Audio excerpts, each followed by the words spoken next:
नमस्कार। कहानी गोल्ड में आज सुनिए सरिता कुमारी जी की लिखी कहानी पतवार। वह चुपचाप देख रही। तह किए कपड़ों के साथ वह सूटकेस में उसके तमाम सपने, इच्छाएं, आशंकाएं, उम्मीदें और दुख सुख की अनकही सलवटें भी रखती जा रही।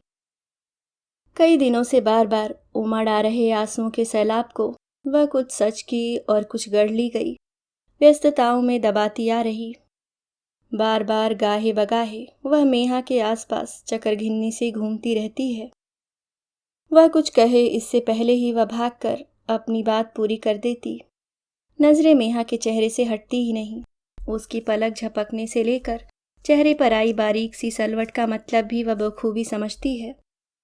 उसके जाने के पहले का एक एक पल वह मेहा में ही डूबकर भरपूर जी लेना चाहती है।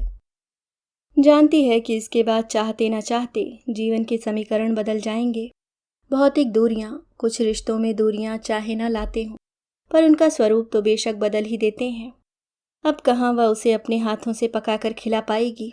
चलते फिरते उसकी सैकड़ों बातें, शिकायतें, परेशानियां सुन पाएगी, समझा पाएगी। ठीक है कि स्काइप पर, वाइबर पर वीडियो चैट होती रहेगी, पर सचमुच तो सामने नहीं होगी ना। मेहा ने जिद करके उसे लेटेस्ट स्मार्टफोन दिला दिया है, एक बढ़िया लैपटॉप भी। स्काइप, वाइबर सब पर अकाउंट खोलकर चैट करना, मोबाइल लैपटॉप ऑपरेट करना भी सिखा दिया है। पर इस सब से क्या होता है? बेटी तो दूर जा रही है और उसकी अपनी मर्जी से जा रही। वही तो चाहती रही है हमेशा कि उसकी मेहा अच्छी से अच्छी उच्च शिक्षा प्राप्त करे। अब उसकी होनहार मेहा मेडिकल के आगे की पढ़ाई के लिए कल सुबह ही यूएस से जा रही है। वहाँ के एक प्रतिष्ठित कॉलेज में, जहाँ एडमिशन आसान नहीं, वहाँ कितने आराम से उसे दाखिला मिल गया। सोचकर उसकी छाती चौड़ी हो जाती। पर अब जब जाने की घड़ी आ गई तो उसका मन व्याकुल है। ये तो सचमुच कल सुबह चली जाएगी और वह फिर अकेली अकेली रह जाएगी। सूटकेस में कपड़े रखते मेहा के जल्दी जल्दी चलते हाथ एकदम से रुक गए। मम्मा, क्या सोच रही हो आप? ऐसे चुप बेड के कोने में माँ का बैठना एक नई बात है। वह चुप टिक कर 1 मिनट भी बैठने वालों में नहीं है। जवाब में वह मुस्कुरा दी। हम रोज बात करेंगे, आपको पता ही नहीं लगेगा कि मैं इतनी दूर हूँ। सच? उसने जोर देकर कहा। आजकल क्या अमेरिका, क्या इंग्लैंड, क्या दिल्ली, क्या मुंबई, सब बराबर है मामा। ये तो आप भी जानती हो। हाँ, वो तो है बेटा। आजकल देश क्या, विदेश क्या। उसकी हाँ में हाँ मिलाते हुए अनमने मन से उसने कहा, पर फिर भी फर्क तो होता ही है। जीता जागता सच का इंसान आँख के सामने और कंप्यूटर के स्क्रीन पर, सपनों में हंसता रोता सा इंसान, एक ही बात तो नहीं है। मैं तेरा माथा नहीं चूम सकती, बालों में तेल की मालिश नहीं कर सकती, हाथ से बना खाना तो नहीं खिला सकती ना। उसने फीकी हंसी के साथ मन में घुटता तर्क उछाल दिया। हाँ, वो तो है माँ। मेहा भी ठिठक गई। पर ये तो आप ही की मर्जी है मामा, मैंने तो कितना मना किया था। उसने दुखी स्वर में कहा। हाँ बेटा, कोई बात नहीं मेहा, कुछ साल की ही तो बात है, फिर तो तू आ ही जाएगी, समझती हूँ। पर मन नहीं मानता। पिछले 21 बरस से तुझे कभी आंखों से ऐसे दूर नहीं किया ना। माँ का दिल है वो तो ठुनकेगा ही, पर आगे की पढ़ाई तो ज़रूरी है तेरे कैरियर के लिए। मेहा मुस्कुरा दी। वह जानती है उसकी माँ एक प्रगतिशील मजबूत महिला है।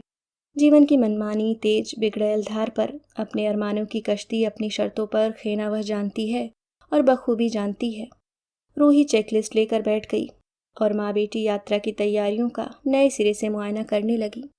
सोने के पहले ही सब कुछ ठीक कर लेना है। सुबह 4 बजे उठकर तो सीधे एयरपोर्ट भागना है। उनकी तरफ से सारी तैयारी परफेक्ट है। अभी 8 बजे हैं। माँ बेटी आपस में बतियाती, चुहल करती, डिनर करके जल्दी करते करते भी कहीं 11 बजे बेड पर लेट पाई। मेहा रूही पर पैर चढ़ाकर गर्दन में कसकर बाहें फंसाकर उससे चिपक कर लेट गई। आज रूही ने उसे हमेशा की तरह झिड़का नहीं। कब बड़ी होगी ये लड़की, मेरी तो सांस घुट जाती है।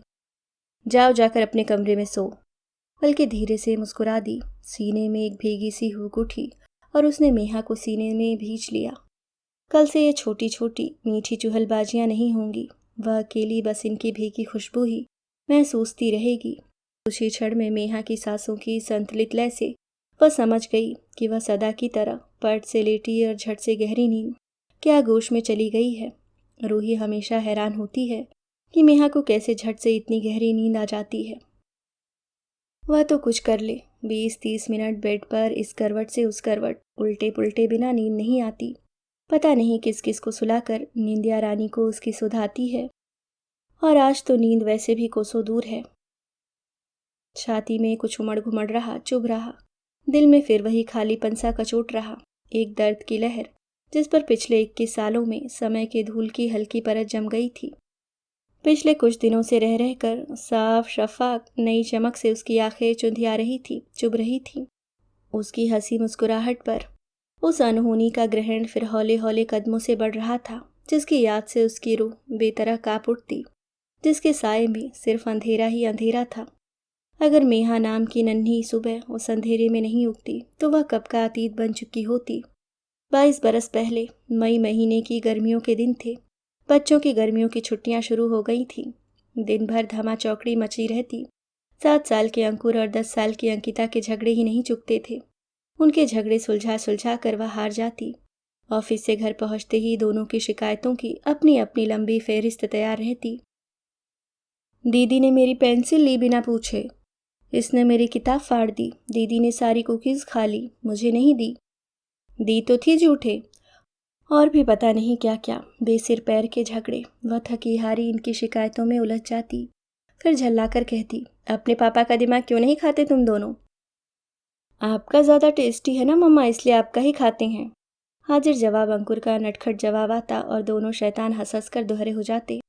विशाल मुस्कुराते हुए चाय की चुस्कियों में बैठे बैठे मजा लेते रहते। मम्मा, हम कब जा रहे हैं घूमने? हमारे सारे फ्रेंड्स कहीं ना कहीं घूमने निकल भी गए। आप ठीक से बताते ही नहीं कि हम कब जा रहे हैं, कहाँ जा रहे हैं। एक दिन शाम को ऑफिस से आते ही दोनों बच्चों ने घेर लिया। उसने मुस्कुराकर विशाल को देखा। कहाँ जाना है, हुक्म करो मेरे आका। विशाल ने नाटकीय अंदाज में पूछा। शिमला। नहीं नहीं, कुल्लू, मसूरी। नहीं, मनाली। दोनों बच्चे उत्तेजना से नामों में उलझ गए।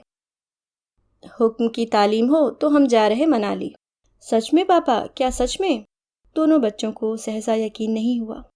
पिछले साल जब से अंकिता की सहेली अपने परिवार के साथ मनाली होकर आई थी और वहाँ की खूबसूरती की खूब तारीफ की थी, तब से उनकी नन्ही आंखों में मनाली ख्वाब बनकर तैर रहा था। ये उन दोनों को पता था। पर एक साथ दोनों को छुट्टियां मिल पाएंगी या नहीं, इस दुविधा में बच्चों को साफ साफ नहीं बताया था कि ऐन मौके पर उनके दिल न टूट जाएं। आज कई दिन पहले ही दोनों की छुट्टी की अर्जी एक साथ मंजूर हो गई थी। एक ही कंपनी में बड़े पद पर होने का ये नुकसान था कि दोनों को साथ में छुट्टी बहुत मुश्किल से मिलती थी। कब जाएंगे हम, कैसे जाएंगे, ट्रेन से या बस से या अपनी गाड़ी से पापा? दोनों खुशी के आवेग में सवाल पर सवाल पूछे जा रहे थे। परसों सुबह हम अपनी कार से निकलेंगे। विशाल ने मुश्किल से अपनी बात पूरी की थी कि अंकुर चिंता और उत्तेजना से उनकी फुल टाइम हेल्पर नीलू को बुलाता हुआ भागा। नीलू आंटी, आपने मेरी नई वाली जीन्स और येलो टी शर्ट धोई कि नहीं? मैंने कल गंदी कर ली थी, मुझे वो मनाली ले जानी है आंटी। हम मनाली जा रहे हैं आंटी। इधर भागकर अंकिता फोन पर लटकी अपनी सहेली को जल्दी जल्दी बता रही थी। हाँ यार, सच में हम मनाली जा रहे हैं। Oh my god, I am so excited. वो दोनों अवाक खड़े यह तमाशा देख रहे थे, फिर बरबस इस उन्माद पर हंस पड़े। ये नशा तो उन पर भी चढ़ रहा था। दूसरा दिन अफरा तफरी में बीता। रूही ने नीलू को पहले ही समझा रखा था। जल्दी जल्दी यात्रा की सारी तैयारियां निपटाई गईं, खाने पीने की चीजें ली गईं। उसे पता है यात्रा के नाम पर दोनों बच्चों की न जाने कहाँ सोती भूख अचानक जाग जाती है। रास्ते भर कुछ न कुछ मांगते रहेंगे। चंडीगढ़ से मनाली का रास्ता थोड़ा लंबा है, 7-8 घंटे तो लग ही जाएंगे। विशाल को ड्राइव करना बहुत पसंद है, इसलिए लॉन्ग ड्राइव का कोई मौका नहीं छोड़ते। 2 छोटे बच्चों के साथ अपनी कार से यात्रा करने में सहूलियत भी अधिक रहती है। होटल की बुकिंग उन्होंने पहले ही करवा ली थी। नियत दिन मुँह अंधेरे ही वे सब परिवार निकल पड़े। गर्मी में हिल स्टेशन की ओर रुख करने का उत्साह ही कुछ और है। अंकिता कह रही थी, मम्मा आपने मेरी पिंक वाली जैकेट रखी है ना? मुझे बहुत पसंद है, अब फिर उसे पहनूंगी। वह ख्वाबों के तार सुलझा रही थी, बुन रही थी। वह उसकी सपनीली आंखों की पुलक देख खुश थी। अंकुर और अंकिता कार की पिछली सीट पर बैठे बैठे लगातार खुसर पुसर कर रहे थे। वो हैरान थी। कल से दोनों ने किसी बेकार सी बात पर झगड़ा कर उसका दिमाग नहीं पकाया था। नई जगह देखने के उत्साह ने उनमें अद्भुत एकता और भाईचारा पैदा कर दिया था। दोनों आपस में ही मस्त थे।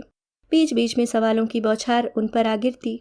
कब पहुंचेंगे, कहाँ रुकेंगे, कितने घंटे में, इतनी दूर क्यों है, पापा गाड़ी तेज क्यों नहीं चलाते, भूख लगी है, आदि आदि।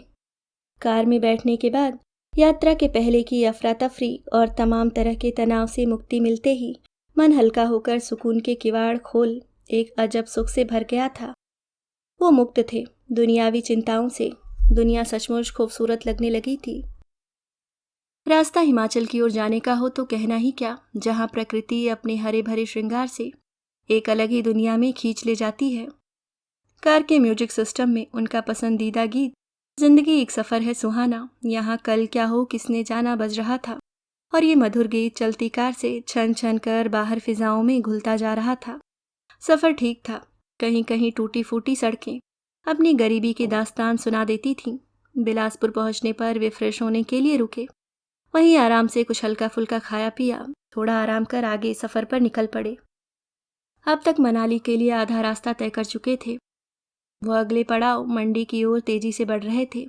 अंकुर थक कर सो चुका था। अंकिता बहुत कोशिश करके नींद से लड़ती हुई ऊँघ रही थी।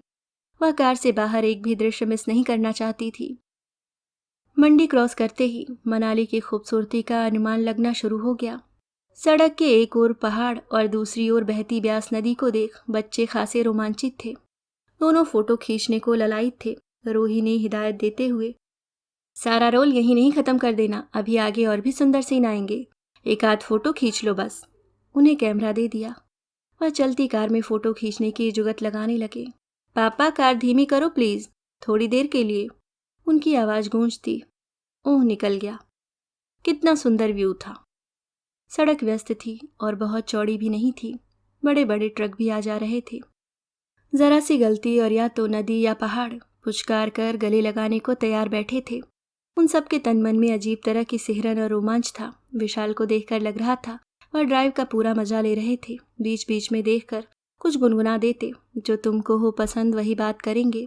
वह भाव विभोर थी। जिंदगी इससे अधिक खूबसूरत नहीं हो सकती। काश समय यहीं रुक जाए।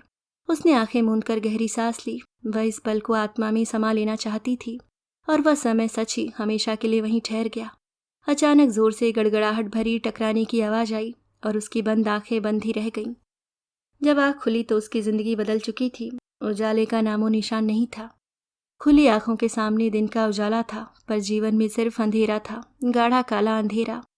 उस दुर्घटना में विशाल और दोनों बच्चे उसे अकेला छोड़ किसी और ही यात्रा पर निकल गए। पीछे रह गई वह, शून्य में निहारती, जीने का कारण तलाशती। मैं ही क्यों, मेरे साथ ही ऐसा क्यों हुआ? अनगिनत सवाल हथौड़े से उसके दिलो दिमाग में बजते रहते, जिनका कहीं कोई जवाब न था। दर्द की भीषण लहर हर भाव निगल कर उसे सुन्न कर चुकी थी। मन के अंदर कभी भीषण तूफान उठता तो कभी गहरा सन्नाटा छा जाता। रोना चाहती तो आँख से आंसू की एक बूंद नहीं टपकती, और कभी हर हर आकर आंसुओं की बाढ़ थमने का नाम ही न लेती। क्यों जीऊं, किसके लिए जीऊं? अब क्या बचा है जिंदगी में? मैं क्यों जिंदा बच गई? हर समय सवाल और बस सवाल गूंजते रहते। नाते रिश्तेदार अपनी तरह से मदद करने की कोशिश कर रहे थे, पर ऐसे में अधिक कोई क्या कर सकता था? इस दर्द का इलाज किसी के पास भी नहीं था। 38 साल की उम्र में उसकी बसी बसाई खूबसूरत दुनिया एक झटके में उजड़ गई थी। जीवन और मौत में बस पल भर को आंख मूंद लेने का ही फर्क। उसकी माँ उसे जीवन की ओर मोड़ने के तमाम जतन करने की कोशिश करती रहती, पर उसके अंदर जैसे सब कुछ बुझ गया था। हर वक्त कोई ना कोई साथ रहने की कोशिश करता कि वह अवसाद में कोई गलत कदम न उठा ले, पर जीवन बचा हो तो समय के साथ बहता ही जाता है। कोई चाहे न चाहे फर्क नहीं पड़ता। सामने कितना भी बड़ा पत्थर आ जाए, पानी की तरफ फिसल कर कोई विचित्र राह तलाशी लेता है। इस घटना से डूबते उतरते लगभग 1 वर्ष बीत चला था। वह अपना दर्द ऑफिस के कामों में डुबाकर भुलाने की कोशिश में लगी रहती, पर हर समय ये सवाल हथौड़े सा उसके कान में बजता रहता कि मैं जिंदा क्यों हूँ, किसके लिए जीऊँ, मुझे मौत क्यों नहीं आती। शायद ईश्वर को उस पर दया आ गई और 1 साल की मर्मातक पीड़ा सहने के बाद उसे उसके सवालों का जवाब मिल गया। एक सुबह अखबार के पन्ने पलटते उसकी नज़र एक खबर पर ठिठक गई। एक जीवित नवजात बच्ची गोदड़ी में लाल सी कूड़े के ढेर पर पड़ी मिली थी। अल सुबह कोई उस बच्ची को वहां छोड़ गया था। किसी ने पुलिस को सूचना दे दी थी। सांस थामकर उसने पूरी खबर पढ़ी और बस उसे उसी पल अपने जीने का कारण मिल गया। भाग दौड़ कर सारी मुश्किलें पार कर वह बच्ची को कानूनी तौर पर गोद लेने में सफल रही। उसने बच्ची का नाम मेहा रखा। एक नई शुरुआत करने के लिए उसने चंडीगढ़ से दिल्ली ट्रांसफ़र करवा लिया। मेहा धीरे धीरे उसके हर घाव पर मलहम रखती गई। जैसे जैसे वह बड़ी होती गई वैसे वैसे समय बीतने के साथ उसके घाव भरते गए और बस पीछे उनके गहरे निशान छूटते गए, जो कभी कभी अचानक टीसने लगते। पर उसे अपनी ज़िंदगी का मकसद मेहा में मिल गया था। नन्ही मेहा की हंसी मुस्कुराहट, उसके सपनों अरमानों में रूही की सांसें, उसका जीवन, उसकी दुनिया सिमट गई। ये 21 बरस कैसे बीत गए उसे पता ही नहीं चला। आज वो घड़ी आ गई कि उसकी नन्ही चिड़िया पंख पसार उसकी गोद से आगे का जहान मापने को तैयार है, जहां वह बेहद खुश, आश्वस्त और निश्चिंत है उसके मजबूत पंखों की सफल उड़ान पर। वहीं चिंतित और दुविधाग्रस्त है अपने जीवन में अचानक उग आने वाले अकेले और खालीपन के नागफनी के कांटों से। उस पर नई परेशानी ये कि वह अगले महीने ही कंपनी से रिटायर भी होने वाली है। आखिर 60 बरस की होने वाली है। रूही कई दिनों से इस उधेड़ बुन में है कि वह बंजर जमीन से खाली पड़े अपने आने वाले समय में कौन से बीज रोपे, खाद पानी डाले कि उसके दिलो दिमाग में वही 22 बरस पहले का दर्द हरा होकर उससे हर घड़ी ये न पूछे कि वह जिंदा क्यों है। कई विकल्प ट्यूबलाइट की रोशनी से जलते बुझते हैं, पर कोई स्थायी विचार नहीं सोचता। तभी मोबाइल पर अलार्म घड़ी घनघना उठी। अरे 4 बज भी गए और वह 1 मिनट भी नहीं सोई। उसने फटाफट मेहा को उठाया। तैयार होकर दोनों एयरपोर्ट के लिए निकल पड़ी। Mom, I am not feeling good. I will miss you badly. I am really worried. आप दिन भर क्या करोगी? कार में बैठने के बाद मेहा ने उदास और चिंतित स्वर में कहा। नो मेहा, तुम मेरी चिंता मत करो। मैं तुम्हें मिस तो बहुत करूंगी, इसमें कोई दो राय नहीं, पर अकेली तो नहीं होऊंगी और न रिटायरमेंट के बाद खाली ही बैठूंगी। तुम्हारी माँ खाली कैसे बैठ सकती है? उसने निश्चय एवं आत्मविश्वास भरी मुस्कान के साथ कहा। मेहा ने हैरानी और गर्व भरी आंखों से उसे देखते हुए शरारत से पूछा, क्या इरादा है मामा? इरादा नेक ही है मेरी बच्ची, उसने उसी लहजे में उत्तर दिया। थोड़े दिनों में तुझे सब विस्तार से बताऊंगी, पहले उस पर कुछ काम शुरू कर लूं। मेहा की आंखों में तैरते सवाल को एक किनारे लगाने की कोशिश करते हुए उसने दृढ़ निश्चय से कहा। उसके दिमाग में रूपरेखा बन रही थी। जिंदगी की कठिन धार में हिचकोले खाती न जाने कितनी मेहाओं की डूबती उतरती कश्ती को एक मजबूत पतवार थमाने की। आखिर उसे भी तो मेहा के रूप में एक मजबूत पतवार मिली थी। कभी जिंदगी की दुर्गम धार में गाड़ी की रफ्तार के साथ उसके ये विचार तेजी से एक खूबसूरत योजना में ढलते जा रहे थे। अभी आप सुन रहे थे सरिता कुमारी जी की लिखी कहानी पतवार।